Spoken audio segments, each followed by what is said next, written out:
بسم الله الرحمن الرحیم. زموږ سلسله د اودس باره کې روانه وه. د اودس فرایض شوي وو، اوس د اودس سنت چې په اودس کې کوم سنت دي، ځکه چې اودس د سنتو موافق وشي نو هغه برفور فاقي وي، په هغې سره الله رب العزت د انسان عمل دا قبلی. نو اودس کې سنت تقریبا چې 12 دي. لومبنی چې دی نیت کول، چې انسان نیت وکي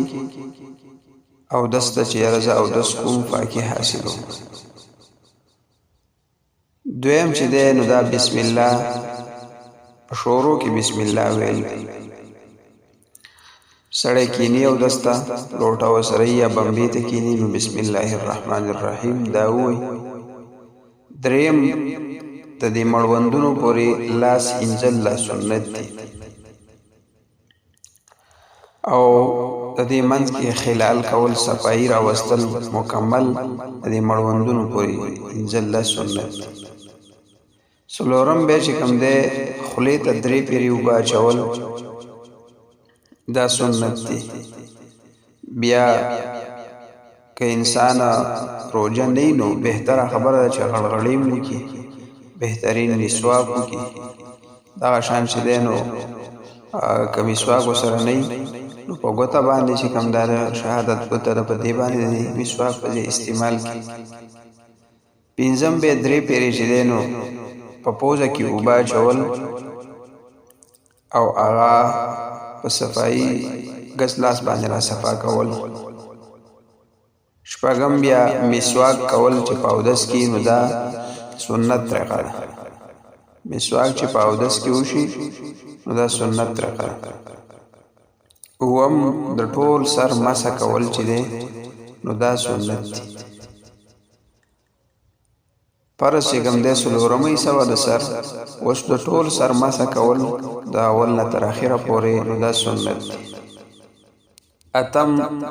هر یو اندام چې دی دا 3 پیرې انځل، هر اندام لکه مخ انځي 3 پیرې اوبه ور واچوي، مټ انځي 3 پیرې، خولې ته 3 پیرې، پوزې ته 3 پیرې، دا سنت دی. نهم د غوږونو مسح کول چې انسان د سر نه بس نه فارغ شي، او بیا چې کوم دی دا 2 ګوتې د شهادت چې دا د غوږ په منځ کې او د غټو ګوتو باندې دا د غوږ په شا راتاو کړي، دا د غوږونو مسح دا هم سنت راغلی. لسم چې کوم دی د خپو او د لاسونو د ګوتو د منځ د ګروتونو خلال کول دا سنت دی. ځکه د ګروتونو کې بعض ټیم کې داسې تنګي پاغې کې دغن خطي ګن بلان خطي او بنور رسی بعضې انسانانو دا ګروتونه ډېر تنګي، هغې ته اوبه هم بیا نه ورځي بالا سره. 11 د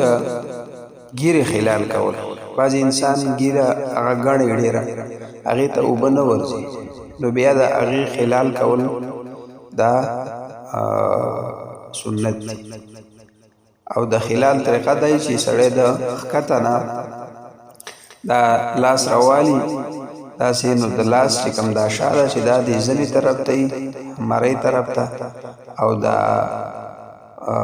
تلی چې کوم دی نو دا یې پورته طرف ته یو داسې د لاندې نه لاس راکړي، ګوتې پکې واچوي او داسې پورته یې راولي، یا د بر طرف نه داسې وکړي. بهرحال دا په اودس کې سنت. 12 په ترتیب سره اودس کول دا هم سنت دی، لکه مطلب لاس انځل دي، بیا خولې ته اوبه اچول دي، بیا پوزې ته، بیا مخ ته، بیا مټې، دا سنت دی. بې ترتیبي سره لکه مطلب دا نه دي پکار لکه سړی اول خپې وینځي او بیا چې کوم دی مټې وینځي او بیا سر، نه، ترتیب سره اودس کول دا سنت دی. او بیا 14 یو بل پسې اندام انځل، یعنی مطلب دا دی چې بس مخ وینځي ډایرکټ پسې مټ انځل، دا نه چې لکه ته مخ وینځي او بیا ګپې شپې لګې او ستا هغه مخ وچي او بیا مټ انځي، چې یاره ستا نه بل اندام نه وي وچ شوی چې تا پسې بل انځلې. نو دا په اودس کې سنت نو چې په دې سنتو موافق او دس وشي نو الله رب العزت ته دا پاکي بیا ډېر غوړي او اسه الله تعالی چې کوم دې د پاک خلکو سره محبت کوونکی نو دا هغه په عمل کې چې کوم دې الله تعالی قبولیت پیدا کی او هغه عمل په پاکۍ سره وشي نو دا غشانه مثال په تور باندې چې په اودس کې ستا نیت اوکې نو هغه سره با ستا چې کوم دی اودس وشي اوس لکه مطلب نیت دې نه کړی لکه اوس بیا هم اودس کیږي لکه سړی ولام بیا هغه کې وبو کې ولام بنه هر کې ولام بیا داسې ولام بیا نو دا اودس بیا هم کیږي خو سنت دا ده چې ته هغې نه مخکې دا نیت هم وکړي چې زه پکې اودس کوم ګنې ستا خو څلور اعضا چې کوم فرض دي دا خو چې ته په نهر کې ولامبې هم لمدېږي او په داسې ولامبې هم دا څلور چې کوم فرض دي هغه په دې کې ادا کېږي نو ستا اودس کېږي یا بارش دلونکي نو هغه هم چې کوم دی انسان خلون شي هغه څلور مخ او لاس او خپې او سر دا خلون شي بس الرډي ستا فرض ادا شو اودس دې وشو او اودس ته نیت کول چې دي دا سنت چې انسان ورته زړه کې نیت راولي چې اودس کوم که به انسان لامبي نو زه اودس نیت پکې راوړم نو دغه شانه په پاکۍ سره په ترتیب سره په طریقې سره اودس کول دا د اودس سننو انشاءالله دې نه پس به موږ د اودس مستحبات بیانو د اودس مکروهات به بیانو چې کوم باغې کې مکروه کارونه دي دا اودس نور چې څونه آداب دي هغه بیانو نو دا د اودس سنتو مرفوع دا